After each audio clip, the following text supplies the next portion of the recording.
who are going to make historical reflections, brief reflections. This is our 85th anniversary. Who are we? We are a church that began in 1919 from a group of people who migrated to Detroit from Montgomery, Alabama. Descendants of and beneficiaries of the American Missionary Association, which was actually born out of the Amistad. Many of you remember that story. Our church sponsored the replica of the Amistad that was here 2 years ago. But we are literally in that historical connection. And our church began in 1919 in a very humble way with a handful of people in a house on St. Alban and Antietam.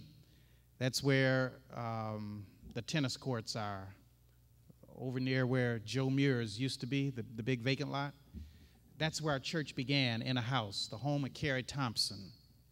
From there, our church began to grow. It bounced around in the early days, but then it found a home in the back room of First Congregational Church on Woodward at Forest. And every time I go into that back room for small programs now, I get a chill, just like I do when I walk through the slave quarters in the French Quarter of New Orleans. I say, you know, our people have been here before. That's how I feel when I'm in the back room at First Congregational Church. But from there, our church continued to grow, and it bought property, a former Jewish synagogue on 514 Garfield Street, which is really Garfield-Bobian. You wouldn't know it today because it's the medical center area, but it's the southwestern corner of the parking deck for Hutzel Hospital. That was our church property. The city took our church for a parking deck. And yeah, I've never quite really forgotten that. But those were good years. Those were the Horace White years. And the church was known as a center for social activism. After Horace White, my father became the pastor in 1958, and it continued. We were one of the northern sites for fundraising for the SCLC. We played a role in those days. Andrew Young and others would come through the church. They had big rallies there, and it was a very exciting period, and I was very proud as a child to see our church play this kind of role. It was also during this period in the 60s and 70s that our church had to face the decision of where do we move. When Garfield Street was slated to be demolished, under our pastor emeritus leadership, the church decided in its best wisdom that the best place to stay was as close to the original property.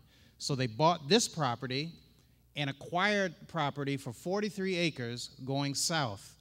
And in that 43 acres, we developed housing for the low and moderate income individuals. The whole 43 acres, if you go out the door here and look toward Mack Avenue, as far as you can see, as long as you don't look up, you will see housing that was developed by our church.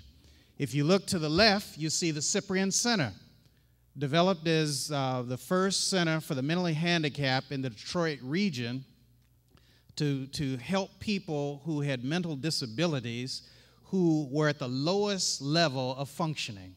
In 1960, our church, under our pastor emeritus leadership, created a preschool. And out of that little humble preschool, we incorporated in 1985, but out of that very humble beginning, we sowed the seeds for what now is the Plymouth Educational Center. It's the first secular connected charter school in the state of Michigan, and it is the first charter school, secular or non-secular, to build a brand new building from the ground up. We have a $12 million building housing 800 students from kindergarten to 800. It all started right here in this church. And so I think you ought to give yourselves a hand. It's a heck of a story. And today we celebrate 85 years of ministry in this community.